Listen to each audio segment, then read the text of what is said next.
I pozdrav svima ljudi, dobrodošli na novi video na mom kanalu. Moje ime je Petar Janjušević, ali možete me zvati još i PJ. Riješio sam da objavim novi video nakon dužeg vremena. Kao što znate, nije mi bilo već duži period, ali evo danas će se to promijeniti. Riješio sam opet s njim jedan, da kažem, trening vlog, ili kako bi ga već mogao nazvati, nebitno. Sada sam u povratku sa faksa, ali ne idem odmah kući, već ću snimiti jedan kao trening vlog ili video, nebitno uglavnom. Čem sam htio danas da pričam jeste o tome da, kao što vidite, ovaj klip je drugačiji od prethodnih jer pričam na srpskom. Riješio sam malo da se oprobam i u tome, da vidim kako će to ispasti na srpskom kad pričam. I sad sam trenutno, kao što možete vidjeti, u jednom parku ovdje. Evo, uskoro stižemo na tu lokaciju. To je taj park gore o kome sam pričao.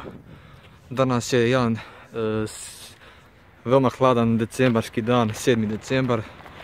Siguran sam da ima minus 2-3 stepena, ali naravno to me neće spriječiti da odradim trening freestyle.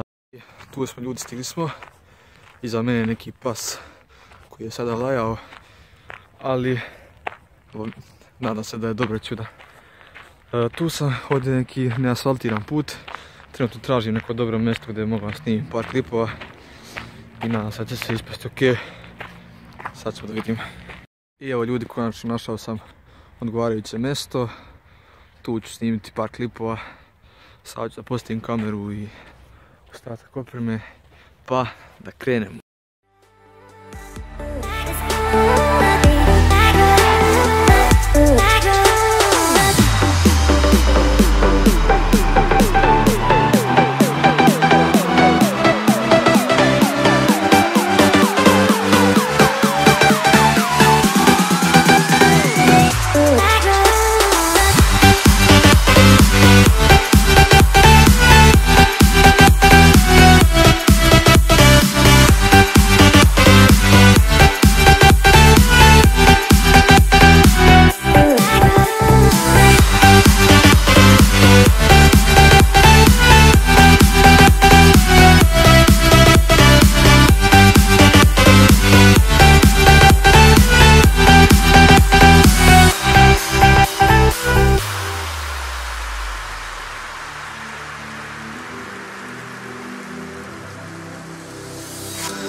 I kao što možete vidjeti ljudi, moj trening je gotov.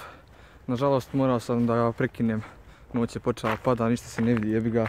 A i napolju ima minus 5 stepeni sigurno, tako da ljudi, zapravo ovaj video nije trebao da bude usredsređen samo na freestyle, već sam htio na neki način da vas upoznam sa novim sadržajem svog kanala. To je sa novom vrstom klipova koje planiram u buduće da izbacujem, pored onih regularnih freestyle klipova. Napišite slobodno vaše mišljenje dole u komentarima šta sve mislite o ovoj vrsti klipova, da li vam se sviđa, i ako vam se sviđa naravno podržite. I ništa ljudi, to je bio to za danas. Ovo je bio jedan mali kratak, da kažem, uvodni video u cijelu novu priču i vidimo se u nekom sljedećem klipu. Pozdrav!